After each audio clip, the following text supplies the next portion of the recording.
Nothing goes better with pasta, I believe, especially in the summertime, than a good pesto. It's very easy to make, and I just believe in two main things when you're doing it, and you'll get great results, I think, every time. They are to start with really great ingredients and avoid processing them to death. In other words, not chopping them so much that you grind the nuts and garlic into complete paste. So I'm going to make a batch of about 1.5 cups or so here today. Now, this is one of those things certainly where you can play with the ratio of ingredients to suit your taste. But I'm using about 3/4 cup each of basil leaves. You have a lot of this in your garden. This is a great way to use it up. About the same amount of pine nuts. And again, if you like it more basil-y or more nutty, you can certainly play with those ratios. For this amount of pesto, I like to only use maybe 1 clove of garlic. I like the flavor of garlic, but I'm not a big fan of it knocking you over the head with too much bite. So I usually go with just 1. And what I like to do is smash it to peel it like that. Then I like to give it a little bit of a rough chop. Because we're going to process it so briefly, this allows us to sort of give it a little bit of a head start so we don't end up with those big chunks that would be too strong in the final dish. So just a quick couple seconds worth of chopping and you're ready to go.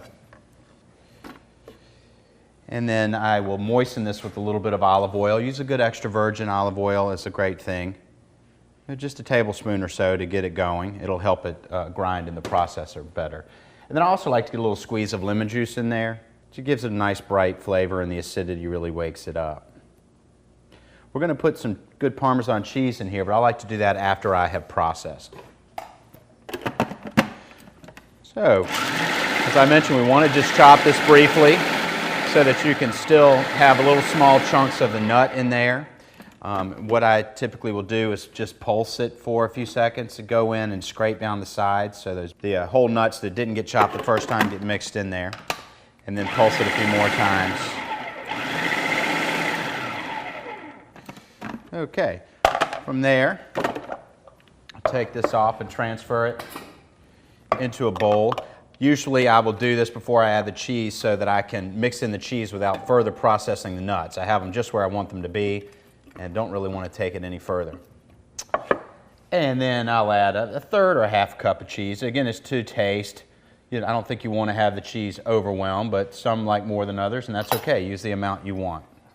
I'm also going to put a pinch of salt and pepper in here. You don't need a whole lot of salt here because the Parmesan cheese should deliver some of that for you.